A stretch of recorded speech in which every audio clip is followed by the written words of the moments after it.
Hello and welcome to the YouTube channel support for education. और इस video में हम करेंगे पंजाबी कक्षा 10वीं वनगी पुस्तक में से ऐतिहासिक एकांगी जिसका नाम है जफरनामा, जिसके लेखक हैं डॉक्टर हरचरण सिंह। आओ शुरू कर दें।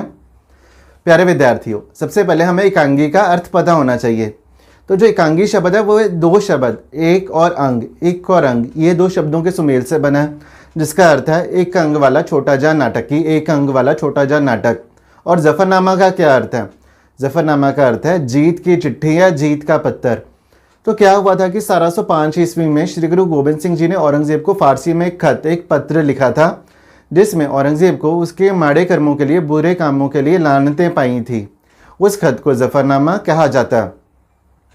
और अब हम बात करेंगे इस एकांगी के पात्रों की। इस एकांगी में 5 पात्र हैं। मुख्य पात्र है औरंगजेब, जो कि एक मुगल बादशाह है। दूसरी पात्र है जीनतुल निसा, जो कि औरंगजेब की पुत्री है, उसकी बेटी है। तीसरी पात्र है बेगम उदयपुरी, जो कि औरंगजेब की तीसरी पत्नी है और वह इटालवी है, जिसका अर्थ है कि वह इटली से है। चौथा पात्र है असद खान, जो कि औरंगजेब का आला एहलकार है, बड़ा अधिकारी है और दिली दोस्त भी है। 5वां पात्र है शाही हकीम, जो कि औरंगजेब को दवाई वगैरह देता है। और समय 1706 ईस्वी का।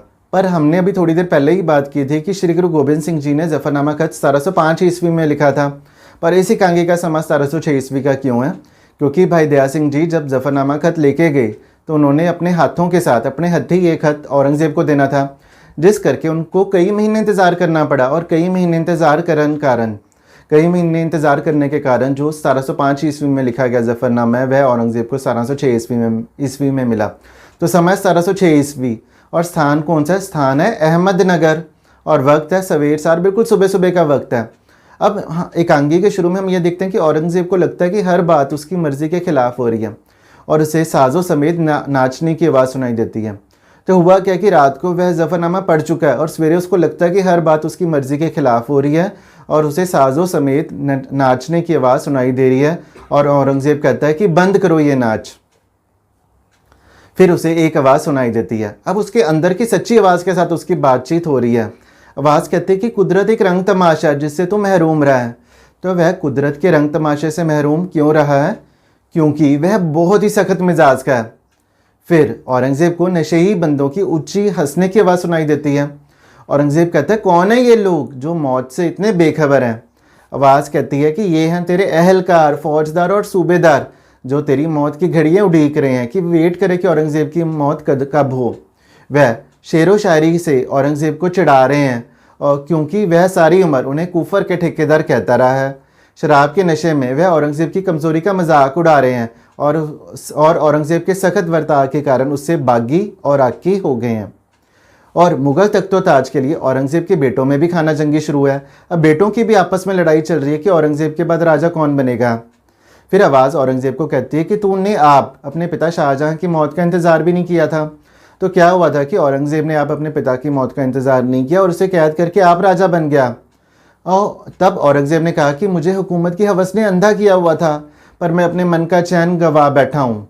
तो आवाज़ कहती है कि तूने पूरे 50 साल प्रजा के मन का चैन खोया, अब तेरे चैन की कौन परवाह करता है। फिर औरंगजेब को सत श्री अकाल के जयकारे सुनाई देते हैं। आवाज़ औरंगजेब को कहती है कि पंजाब में सिंह सूर में गुरु जी के झंडे के नीचे इकट्ठे हो गए हैं और खिदराने के टाप मुक्तसर के पास मुगल फौजों को शिकस्त दे चुके हैं, मुगल फौजों को हरा चुके हैं। फिर औरंगजेब को बजरंगबली और हर हर महादेव के नारे सुनाई देते हैं। तो आवाज़ कहती है कि महाराष्ट्र का बच्चा बच्चा मुगलों को दक्षिण में से निकालने के लिए उठ खड़ा है और मुगल सल्तनत भी तेरी तरह बूढ़ी और जर्जरी हो चुकी है कि औरंगजेब भी बुढ़ा हो चुका है और मुगल सल्तनत भी बुढ़ी और जर्जरी हो चुकी है। तब औरंगजेब आवाज़ को कहता है कि मैंने पूरे 48 साल इसे मजबूत बनाने के लिए दिन रात एक किया और मेहनत, दयानतदारी, ईमानदारी और सच्चाई से अपना फ़र्ज़ निभाया। फिर आवाज़ कहती है कि तू आलमगीर जिंदाबाद के नारे सुन के खुशफहमी में रहा है। तो आलमगीर का क्या अर्थ है? आलमगीर का अर्थ है दुनिया में काबू रखने वाला। और यह औरंगजेब का खिताब था, जिसका अर्थ है कि औरंगजेब को आलमगीर कहा जाता था। फिर आवाज़ औरंगजेब से पूछती है कि राज की नींहें कैसे पक्की होती हैं। तो औरंगजेब कहता है कि हुक्मरान के मजबूत हाथ और पुख्ता इरादे से राज की नींहें पक्की होती हैं।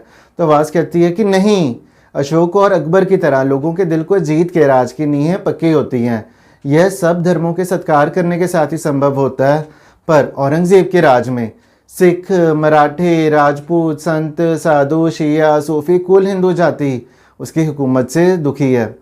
तो औरंगज़ेब ये सारी बातें सुन के गिरने लगता है और उसके बाद उसकी बेटी जीनत आ जाती है। तो औरंगज़ेब गिरते गिरते कह रहा होता है कि मुझे ना मारो, मैं दुख और गम से पहले ही मरा हुआ हूँ। तो जीनत कहती है कि अब्बा जान, मैं आपकी बेटी जीनत।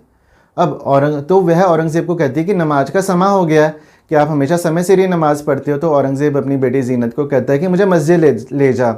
और उसके बाद क्या होता है, औरंगज़ेब और जीनत मस्जिद चले जाते हैं। उसके बाद कमरे में बेगम उदयपुरी और शाही हकीम आते हैं। बेगम उदयपुरी जो कि औरंगज़ेब की तीसरी पत्नी है और वह इतालवी है, वह इटली से है और शहज़ादा कामबख्श की माँ है। और थोड़ी देर बाद असद खान भी आ जाता है, जो कि औरंगज़ेब का आला एहलकार, बड़ा अधिकारी और दिली दोस्त भी है। और वह तीनों औरंगज़ेब की सेहत के बारे में बातें कर रहे होते हैं। तो थोड़ी देर बाद औरंगज़ेब जीनत के साथ मस्जिद से वापस आ जाता है और औरंगज़ेब तो बहुत शक्की मिजाज का है और उसे लगता है कि उसके खिलाफ साजिश हो रही है। तो औरंगज़ेब कहता है क्या साजिश हो रही है। तो असद खान औरंगज़ेब को बताता है कि जीनत का पैगाम आया था, कि जीनत ने पैगाम भेजा था कि जा पनाह की औरंगज़ेब की तबीयत खराब है। अब औरंगज़ेब अपनी बेटी जीनत से बहुत खुश है और वह कहता है कि वह पिछले 30 सालों से मेरी खिदमत कर रही है, मेरी सेवा कर रही है। खुदा हर किसी को जीनत जैसी बेटी दवे। अब उसके बाद शाही हकीम औरंगज़ेब को दवाई देता है, पर औरंगज़ेब हकीम को कहता है कि तू पहले आप दवाई खा के दिखा, क्योंकि औरंगज़ेब तो बहुत शक्की मिजाज का है।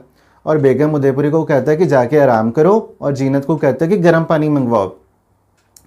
अब औरंगज़ेब ऐसा क्यों कर रहा है, सबको बाहर क्यों भेज रहा है, क्योंकि उसने असद खान के साथ कोई बात करनी है। तब सारे लोग चले जाते हैं। अब कमरे में औरंगज़ेब और असद खान होते हैं। तो औरंगज़ेब असद खान को कहता है कि तू मेरा एहलकार ही नहीं, दिली दोस्त भी है। फिर वह उसे सारी बात बताता है कि पंजाब से भाई दया सिंह जी श्री गुरु गोबिंद सिंह जी का खत जफरनामा लेके आए थे। तो असद खान कहता है कि उनको तो कई महीने इंतज़ार करना पड़ा। तो औरंगज़ेब बताता है क्योंकि वह अपने हाथों के साथ अपने हत्थी मिन्नू मुझे ये खत देना चाहते थे। और औरंगज़ेब कहता है कि जफ़रनामा खत में गुरुजी ने मुझे बहुत लानतें पाई हैं, जिससे मेरा ज़मीर थरथरा गया और वजूद पिंजया गया। तो उसके बाद असद खान श्री गुरु गोबिंद सिंह जी के बारे में कहता है कि वह तो बहुत अजमत वाला पीर है, जिसका अर्थ है कि प्रताप वाला, वड्याई वाला, कृपा वाला पीर है।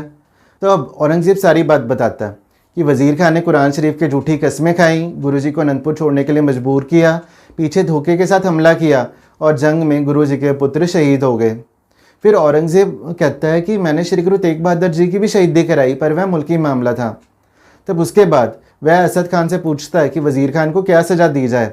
तो उसके बाद असद खान कहता है कि दक्षिण में हमारी हालत इतनी ज़्यादा नाजुक है कि आप एक दिन के लिए भी इधर उधर नहीं जा सकते। फिर असद खान औरंगज़ेब को कहता है कि गुरुजी को बाइज्जत यहाँ बुलाया जाए और उनकी तसल्ली करके उनके साथ सुलह कर ली जाए।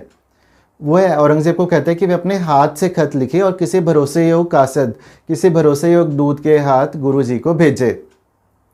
तो उसके बाद असद खान औरंगज़ेब से पूछता है कि जफ़रनामे के अंत में क्या लिखा है। तो औरंगज़ेब कहता है कि मुझे मालवे के कांगड़ नगर में, जिसका अर्थ है दीना कांगड़ में, मिलने का पैगाम भेजा है। तो औरंगज़ेब असद खान को कहता है कि मीर मुंशी और भाई दया सिंह जी को दरबार खास में हाजिर करो, मैं तैयार होकर आता हूँ। तो उसके बाद असद खान चला जाता है, पर औरंगज़ेब के मन को टिकाऊ चैन नहीं मिलता और वह ऊंची ऊंची ज़फ़रनामा पढ़ता है। तो ज़फ़रनामा खत में औरंगज़ेब के बारे में क्या लिखा होता है, वह ये लिखा होता है कि वह इकरार तोड़ने वाला तन दौलत का मुरीद है, वह धर्म ईमान को परे सुट देने वाला है, ना उसे रब की पहचान है और ना ही उसका हज़रत मोहम्मद के ऊपर यकीन है। तो उसके बाद क्या होता है कि कमरे में जीनत आ जाती है और औरंगज़ेब ज़फ़रनामा को छुपा लेता है। अब जीनत और औरंगज़ेब के बीच में बातचीत होती है। तो जीनत को यह लगता है कि उसे कोई ना कोई बात छुपाई जा रही है। तो वह औरंगज़ेब को कहती है कि मैं आपका यकीन हासिल नहीं कर सकी, आप मुझसे कोई भेद छुपा रहे हो जो आपके मन को परेशान कर रहा है। फिर औरंगज़ेब जीनत को बताता है कि गुरुजी का, श्री गुरु गोबिंद सिंह जी का पंजाब से यह दूसरा खत आया है, ज़फ़रनामा। जीनत कहती है कि आपने पहला खत भी मुझसे छुपाई रखा। औरंगज़ेब कहता है क्योंकि तू और मौजम औरंगज़ेब का पुत्र हमेशा गुरुजी के हक़ में ही बोलते हो, शायद नंदलाल गोया के असर करके। फिर औरंगज़ेब बताता है कि उस पीर के साथ मेरे हाथ से काफ़ी बड़ा धोखा हुआ है। बाबर ने बाबा नानक के आगे शीश झुकाया था, पर मैंने उस गुरु घर के साथ मत्था लगाया। अब गुरुजी की जीत हुई और मेरी हार हुई है। तो हमने ये देखा कि औरंगज़ेब है गोलमोल बातें कर रहा है, पर क्लियरली कुछ नहीं बता रहा। तो जीनत कहती है कि मैं कुछ समझी नहीं। फिर औरंगज़ेब जीनत को सारी बात बताता है औरंगज़ेब कहता है कि वज़ीर खान ने कुरान शरीफ की झूठी कस्में खाई, गुरुजी को अनंतपुर छोड़ने के लिए मजबूर किया, पीछे धोखे के साथ हमला किया। फिर जीनत औरंगज़ेब को कहती है कि यह हथियार तो आप रोज़ मराठों के खिलाफ इस्तेमाल करते हो। औरंगज़ेब जीनत को कहता है कि जंग में बड़े साहबजादे शहीद हो गए, बड़े साहबजादे शहीद हो गए। तो जीनत पूछती है कि छोटे साहबजादे तो सही सलामतन। फिर औरंगज़ेब बताता है कि उनको वज़ीर खान ने नीहों में चिड़वा के शहीद कर दिया। तो जीनत चीख मारती है और कहती है कि ये तो जुल्म की इंतहा है, खुदा आपको कभी माफ़ नहीं करेगा। तो वह औरंगज़ेब को कहती है कि जब आपके बागी बेटे अकबर और बागी शायर बेटी ज़ेबुल निशा की मौत हुई थी तब आप कितना ज़्यादा रोए थे, पर अब मासूम बच्चों की शहीदी पे आप चुप हो। तो वह औरंगज़ेब को कहती है कि आप वज़ीर खान को सज़ा दो। तो औरंगज़ेब जीनत को कहता है कि ये मेरी मजबूरी है कि मैं वज़ीर खान को सज़ा भी नहीं दे सकता, रब ही भगवान ही वज़ीर खान को सज़ा देगा। तो जीनत औरंगज़ेब को कहती है कि अब्बा, आपकी आत्मा को, आपकी रूह को कभी चैन नहीं आएगा। तू मुसलमान होता हुआ भी रब को पहचान नहीं सका। तू रब से डरता ज़रूर है पर रब को तू प्यार नहीं करता। तो अंत में औरंगज़ेब जीनत को कहता है कि बेटी, मैं सब कुछ समझता हूँ, लोग मुझे इंसान भी ख्याल नहीं करेंगे। मैं अनगिनत लड़ाइयाँ जीत के भी ज़िंदगी की बाजी हार के जा रहा हूँ। मैं खाली हाथ इस दुनिया में आया था, पर गुनाहों के बोझ के साथ लद्दे जाऊँगा। बेटी जीनत, तू ही मेरी आखिरी उम्र का सहारा है। मैं अपने बेटों के नाम अपनी वसीयत लिखना चाहता हूँ। बेटी जीनत, मेरी मदद कर। और इस तरह यह एकांगी ख़त्म हो जाती है। तो विद्यार्थियों, इस तरह इस ऐतिहासिक एकांगी में ज़फ़रनामा खत पढ़ के औरंगज़ेब के मन पे पड़े प्रभाव को पेश किया गया है।